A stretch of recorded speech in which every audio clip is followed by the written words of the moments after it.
जय श्री राधे। राधा वल्लभ श्री हरिवंश राधा चरित्र कथा का ये भाग 3 है। देखिए, अनंत पुण्यों की प्राप्ति होती है श्री राधा चरित्रम को सुनने से, क्योंकि आप बहुत ही रस से भरी हुई हमारी श्री किशोरी जी, श्री श्यामा जी की आप चरित्र सुन रहे हैं, जो अपने आप में व्यक्ति को पुण्य प्रदान कर देगा। और देखो, राधा चरित्र काफी गोपनीय है। आई थिंक इसको सभी सुन भी नहीं सकते। इसको सुनने की योग्यता सिर्फ और सिर्फ उसी को प्राप्त होती है जिसको हमारी किशोरी जी चाहे, जिसको हमारी किशोरी जी कृपा करे, उसको ये योग्यता मिलती है कि वो राधा चरित्रम सुन पाएगा। ऐसे ही राधा नाम भी वही जाप कर पाता है जिसको विशेषकर गुरु कृपा और किशोरी जी और बिहारी जी की कृपा प्राप्त हो, वो राधा नाम जप कर पाता है। अनंत कृपा होने पर राधा चरित्रम आप श्रवण करेंगे, तो आप सौभाग्यशाली है कि आप राधा चरित्र श्रवण कर रहे हैं। आज श्री राधा रानी का ये तीसरा पाठ है। एक बार देखो क्या होता है, जो हमारी राधा रानी है और ठाकुर जी जो है, इनका प्रथम मिलन कहाँ पर होता है। तो बताया कि श्याम सुंदर और श्री किशोरी जी जब बालावस्था में थे, तो उनका प्रथम मिलन कहाँ पर होता है। तो जब प्रथम मिलन होता है, उसी में एक बहुत ही सुंदर लीला है आज की ये, क्योंकि ठाकुर जी भी छोटे हैं और हमारी किशोरी जी भी छोटी सी है। नेक से लाला नेक से लाली, श्री किशोरी जी नेक से लाली है और ठाकुर जी नेक से लाला है।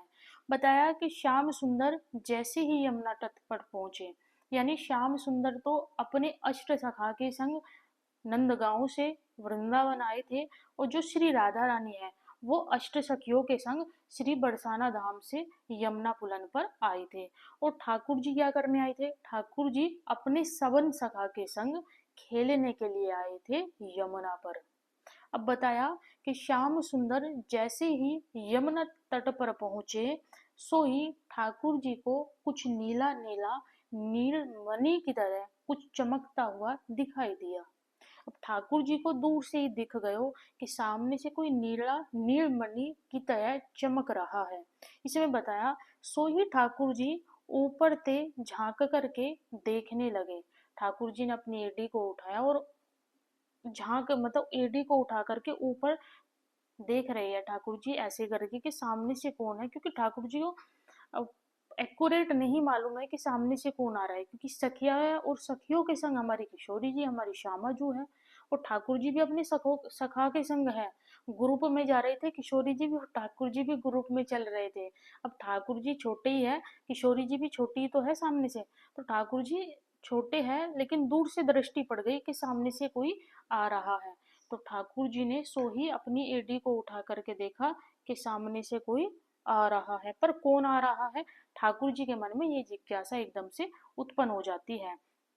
बताया, जैसे ही श्याम सुंदर ने अपनी एडी को उठा करके देखा ऐसे कि सामने से कौन आ रहा है, तो जो श्री श्यामा जो है, श्री किशोरी जी ने जैसे ही वृषभानु नंदिनी ने अपनी सुंदर सुंदर नैन कटाक्ष से श्री श्याम सुंदर को देखा। देखो, श्याम सुंदर तो यहाँ से ऊपर होकर के अपनी एडी को उठा करके श्याम सुंदर सामने से श्यामा जी को देख रहे हैं, और वृषभानु नंदिनी ने यानी श्री किशोरी जी ने भी अपनी सुंदर सुंदर नैन कटाक्ष से जैसे ही श्री श्याम सुंदर को निहारो, तो बताया, सूर्य श्याम देखत ही रीझे, सूर्य श्याम देखत ही रीझे, यानी श्री राधा रानी को श्याम सुंदर जैसे ही देखे वो तुरंत रीझ गए, क्योंकि श्री किशोरी जी ने अपने नेत्र कटाक्ष से श्री श्याम सुंदर को निहारा है, और बड़े ही प्यारे नेत्र कमल श्री किशोरी जी के हैं, और वह को देख करके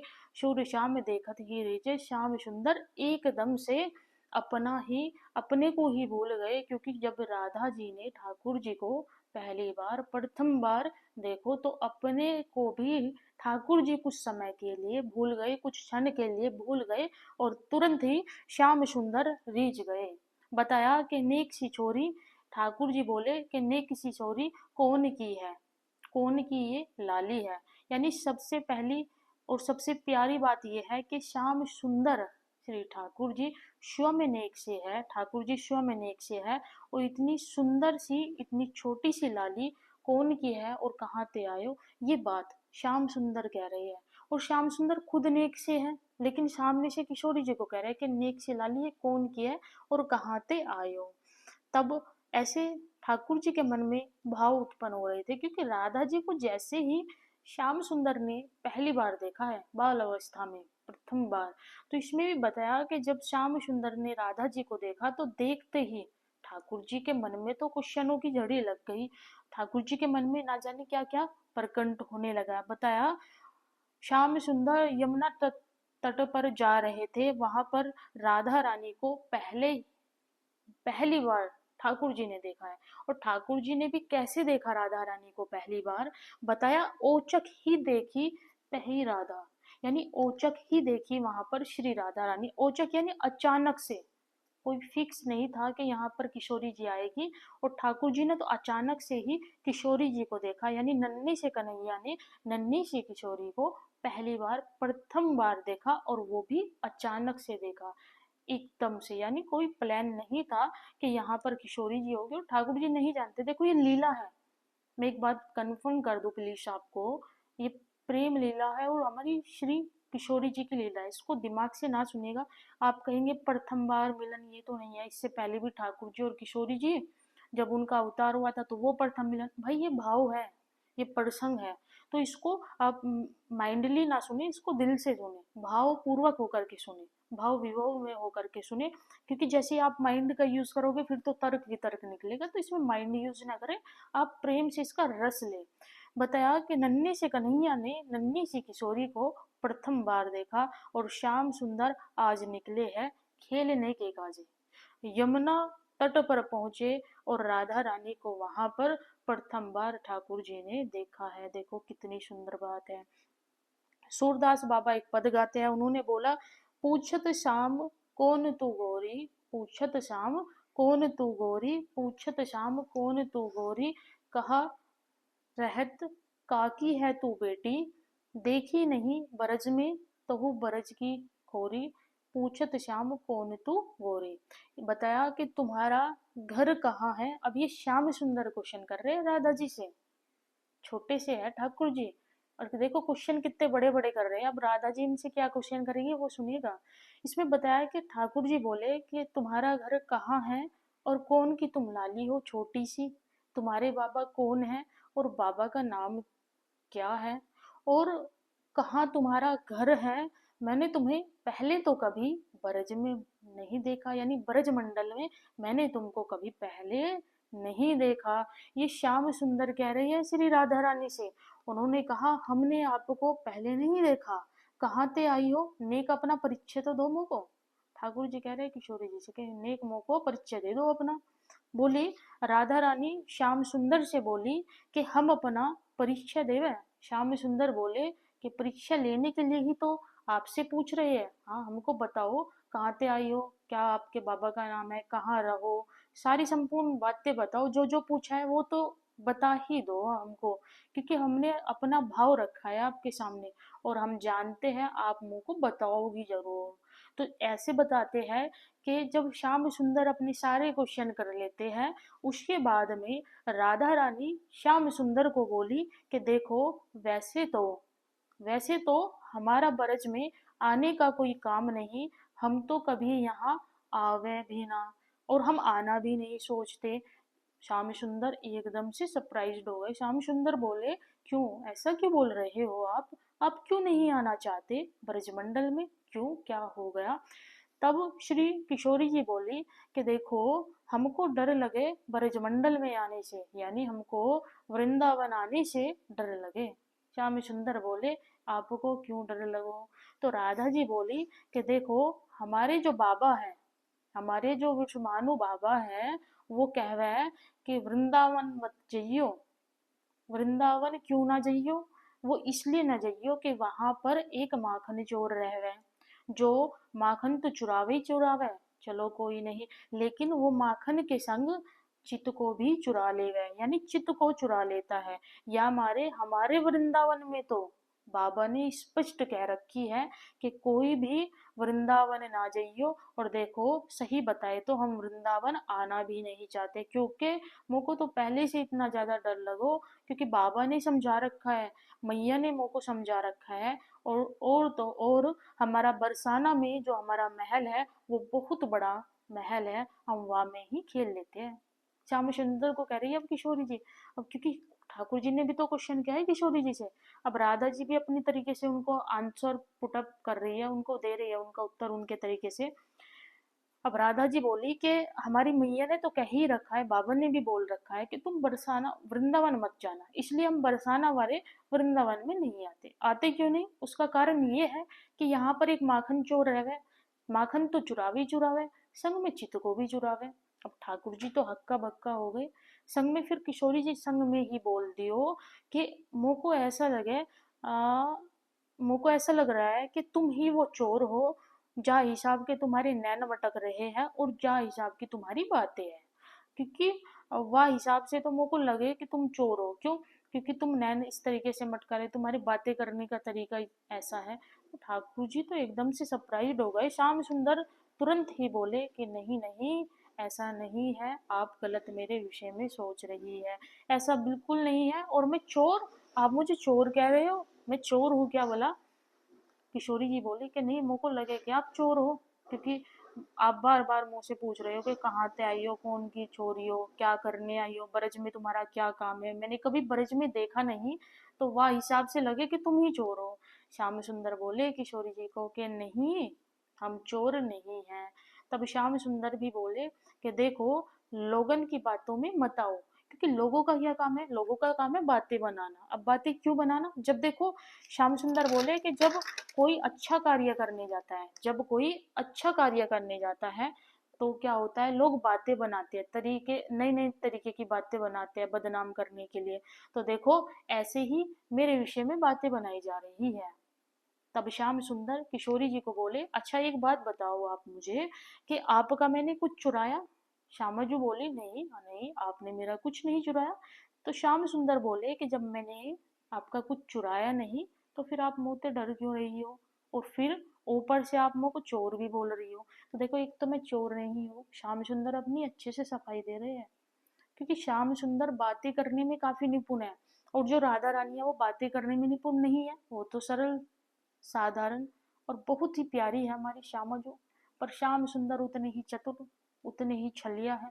अब छोटे से हवा में भी अपना छलियापन उनका अच्छे से दिख रहा है, कि कितना सारा क्वेश्चन, इतना सारा क्वेश्चन कर दिया राधा जी से कि वो देखो आंसर कर रही है। फिर उनको बताया कि राधा जी को बोले श्याम सुंदर के देखो, हम चोर नहीं, तुम्हारा कुछ चुराया नहीं। देखो, अगर चुराया है तो अभी चेक कर लो, आपका दे देंगे वापस।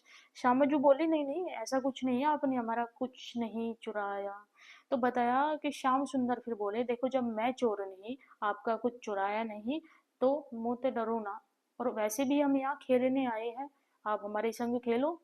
तो बताया जाता है कि श्याम सुंदर श्री किशोरी जी का हाथ पकड़ करके उनको खेलने के लिए अपने संग लेकर के चले जाते हैं। और श्याम सुंदर और किशोरी जी का ये प्रथम मिलन होता है, जहाँ में दोनों, मतलब इधर से ठाकुर जी अपने मंडली के साथ आए और इधर से किशोरी जी अपनी मंडली के साथ आई बरसाना से, और ठाकुर जी नंदगांव से आए। तो ये प्रथम भाव बताया जाता है मिलन का। ब्रज के जो रसिक संत होते हैं वो कहते हैं कि इस दुनिया में हमें जितना सुख दिख रहा है, जितना भी सुख हमें इस संसार में दिख रहा है, इस भौतिक संसार में हमको लगता है, फील होता है, ये सारा सुख असल में राधा रानी के भाव में जाकर के कुछ भी नहीं है, यानी उनकी परछाई मात्र भी नहीं है। जिसकी छाया में हमें इतना सुख लग रहा है, सोचो कि हमें किशोरी जी की छाया में इतना सुख लग रहा है, और अगर उस आनंद में हम पहुंच जाए, उस सच्चे आनंद में हम पहुंच जाए, तो इस दुनिया का कौन सा सुख शेष रहेगा? कोई भी कभी भी सुख की तुलना कर ही नहीं सकते। देखो, कभी भी आप ईश्वर की जो शक्तियां होती है, ईश्वर की जो प्रेम होता है, ईश्वर की जो करुणामय दृष्टि होती है, जिस पर भी भक्त पर एक बार हो जाए, तो क्या उसकी तुलना आप इन सुखों से कर सकते हो? ये सुख तो वही टेम्परेरी सुख है, इसमें ये सुख नहीं है रियल में। ये रियलिटी नहीं है सुख की। इसको तो आप नॉर्मली बोल सकते हो कि हाँ भौतिक संसार में आए हैं। जो आज है, जो कल देखो, जो अभी हम लोग हैं, हम आज है कल नहीं हो गए, तो क्या हम सत्य है? ये वृक्ष आपको दिख रहे हैं, आज है कल नहीं होंगे। आपने घर बनाया, आज है कल नहीं होगा, यानी जो आज है कल नहीं होगा तो वो सत्य नहीं है। जो आज है पहले था और आगे भी रहेगा, जो था और है और हमेशा रहेगा, वो ईश्वर है और ईश्वर की शक्तियां हैं। तो ऐसे ही बताया कि कभी कभी यदि आपके मन में ये भाव आए, जब भी आप राधा नाम जाप करते हैं और राधा नाम जाप करते करते आपके मन में ये भाव आ जाए कि मुझको श्री राधा रानी का दर्शन करना है, मुझे उनसे मिलना है, यदि आपके मन में उत्कंठा उत्पन्न हो और उसके बाद में आप भाव विभोर हो जाए, आप बहुत ही इतना ज्यादा भाव विभोर हो जाए, इतना ज्यादा खो जाए आप उस बात में कि आपको उसमें आनंद आने लगे, यानी आप रो रहे हो, आपको नहीं मालूम कि आप रो क्यों रहे हो, रीजन नहीं पता। रीजन बस इतना है कि आपको राधा जी, अपनी किशोरी जी से मिलना है, उनका प्रेम प्राप्त करना है।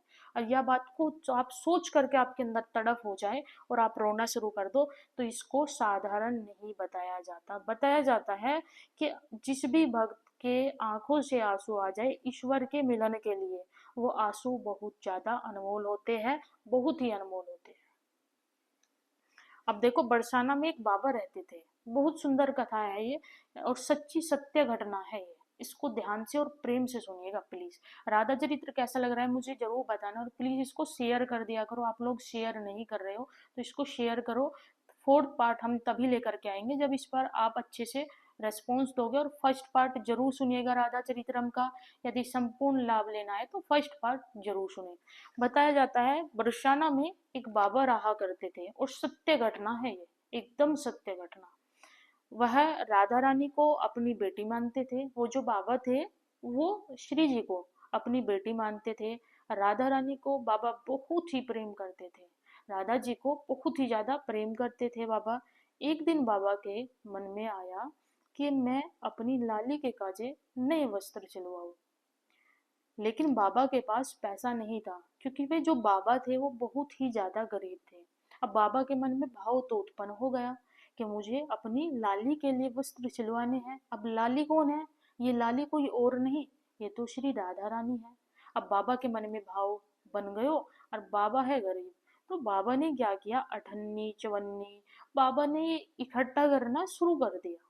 अब बाबा ने पैसे को इकट्ठा करना शुरू किया, तो एक दिन बाबा वस्त्र बनवा दियो, यानी पैसा इतना इकट्ठा हो गया बाबा के पास कि बाबा ने एक सुंदर सा वस्त्र लियो और वहां से एक पोशाक बनवाई, एक सुंदर वस्त्र श्री राधा रानी के लिए बाबा ने बनवा दिया। और वह वस्त्र को लेकर के जो बाबा होते हैं वो बरसाना जाने लगते हैं।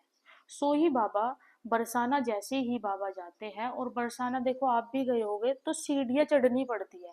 क्या चढ़नी पड़ती है? सीढ़ियाँ चढ़नी पड़ती है। तो बाबा भी बरसाना पहुंचे, और बरसाना में जैसे ही बाबा सीढ़ियाँ पर चढ़ना शुरू किया, यानी महल में आप ऊपर की तरफ जाते हो तो आपको सीढ़ियाँ क्रॉस करनी पड़ती है।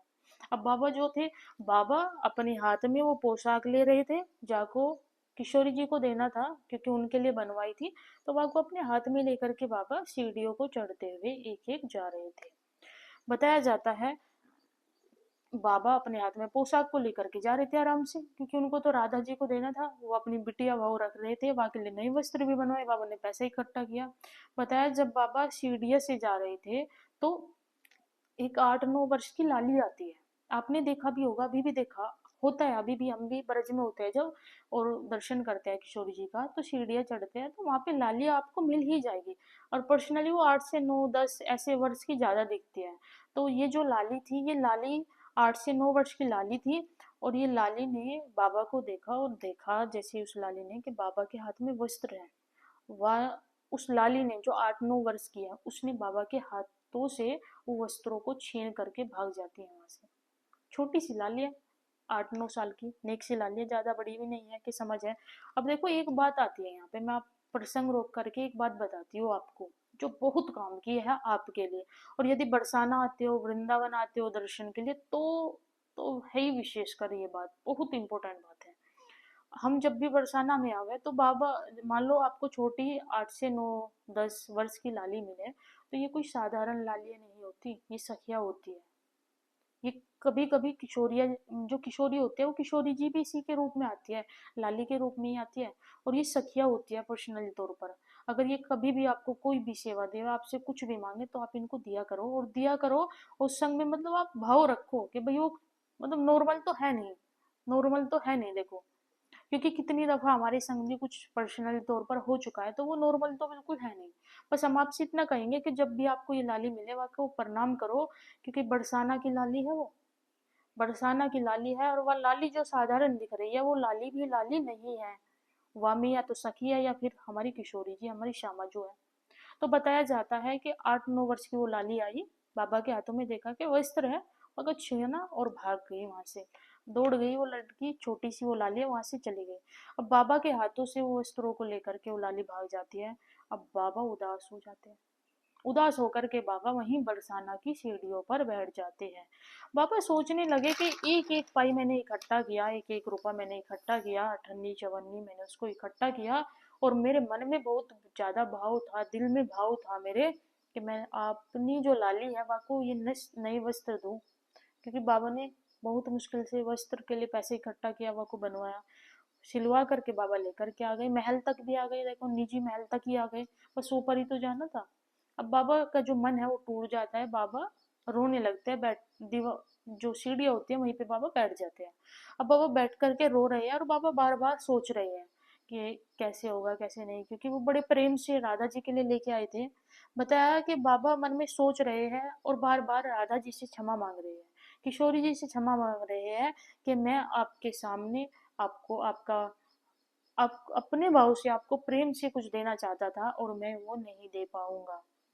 और बताया जाता है कि बाबा जब रो लेते हैं, क्षमा मांग लेते हैं राधा जी से, अपने मन के भाव में रख करके क्षमा मांग ली राधा जी से। अब बाबा ने सोचा कि जब यहाँ तक आ गया हूँ इतने नजदीक, तो ऊपर जा करके महल में भी एक बार दर्शन कर लूं।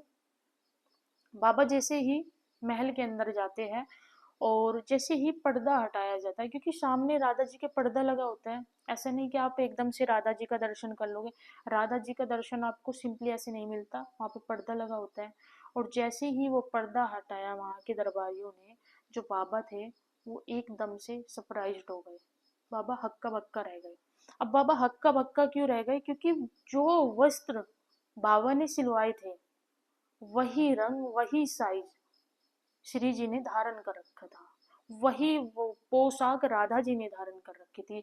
अरफा दृश्य को देख करके बाबा और ज्यादा रोने लगे, भाव विभोर में खो गए, क्योंकि वो लाली लाली नहीं थी, वो स्वयं श्री किशोरी जी थी। देखो बाबा ने एक एक चवन्नी इकट्ठा किया प्रेम से, और अपनी क्योंकि बाबा का तो भाव था कि अपनी ये क्या है, अपनी नन्ही सी, जैसे हम मानते बेटी है तो वो बेटी भाव रखा बाबा ने। अब बेटी भाव रखा तो राधा जी स्वयं पोशाक लेने के लिए, क्योंकि जितना प्रेम से जितना मेहनत से बाबा ने उसे बनवाया था, वाह को देख करके, वाह के प्रेम में खुद राधा जी खींच करके नीचे चले जाते हैं सीढ़ियों पर बाबा के पास। और बाबा खुद देने आ रहे थे, तो राधा जी से इतना भी सब्र नहीं हुआ कि आ जाएंगे बाबा ऊपर महल में तब तो दे ही देंगे।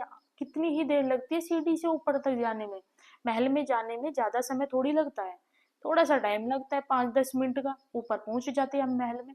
राधा जी से वो वेट नहीं हुआ, स्वयं राधा जी अपना स्थान छोड़ करके, राधा जी स्वयं अपना स्थान छोड़ करके बाबा के पास जाती है, और वो पोशाक को अपने हाथों से ले लेती है।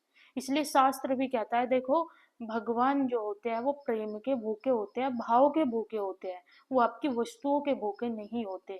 जितना भाव जितना प्रेम आप अपने ईश्वर को करते हैं, अपने इष्ट देव को करते हैं, तो यकीनन उतना ही प्रेम आपके इष्ट देव भी आपको करते हैं। आप राधा जी को जितना प्रेम लुटाओगे, हमारी राधा जी आपको उससे 4 गुना प्रेम लुटाएगी। कभी जीवन में कोई संकट आवे, कोई जीवन में ऐसी स्ट्रगल पॉइंट आ जावे कि कुछ समझ नहीं आ रहा, एक बार बस राधा राधा पुकारना, और दिल से पुकारना, पक्की बात है किसी भी रूप में आपकी मदद हो, लेकिन आप तक मदद पहुंचाई जाएगी।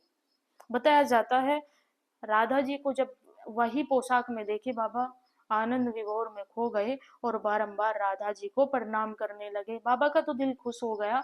क्यों? क्योंकि इतनी अनोखी लीला, और ये सत्य घटना थी, सत्य घटना थी। और ऐसी एक घटना नहीं, हजारों घटना होती है। और आज भी इस कलिकाल कलयुग में बरसाना और वृंदावन और नंदगांव में साक्षात ठाकुर जी भी और किशोरी जी दर्शन देते हैं। लेकिन दर्शन करने वाला भक्त चाहिए, वो भाव चाहिए, भाव लेकर के आ जाओ। भाव होगा तो ठाकुर जी भी मिलेंगे, किशोरी जी भी मिलेगी, चाहे वो आपको मनुष्य शरीर में ही क्यों ना दिखाई दे, आप ना उनको समझ पाओ, आपका दिल बोलेगा कि नहीं, शायद यही किशोरी थी हमारी, यही हमारे श्याम सुंदर थे। और देखो ब्रज में जाकर के यदि दिल में ये भाव बन जाए कभी भी किसी नन्ही सी बालिका को देख करके और किसी भी सखा को देख करके, तो यकीनन वो ठाकुर जी ही है, वो किशोरी जी ही है। यदि ये मन में भाव बनो, क्योंकि ब्रज में खड़े होकर के हम अपने आप से कोई इल्यूजन नहीं बना रहे, अपने दौरे से कुछ नहीं बना रहे कि भाई हमने अपने मन से कुछ सोच लिया और सामने से वो बन गया, ना ना, ऐसे नहीं होता। ऐसा होता है कि अगर उधर जा रहे हो और मन में कोई भाव बना अचानक से, ओचक, जैसे ठाकुर जी ओचक देखे किशोरी जी को, ओचक ही मन में भाव बनो, तो यानी वही राधा जी है आपके साथ में। यदि ऐसा हुआ हो, आप बरसाना आए या फिर आप वृंदावन आए हो, दर्शन किए हो, कभी कभी ऐसी घटना घटी हो या आपको लगा हो कि ये ठाकुर जी है, तो शेयर जरूर करना। राधा चरित्र कैसा लगा जरूर बताएं और इसको शेयर करें।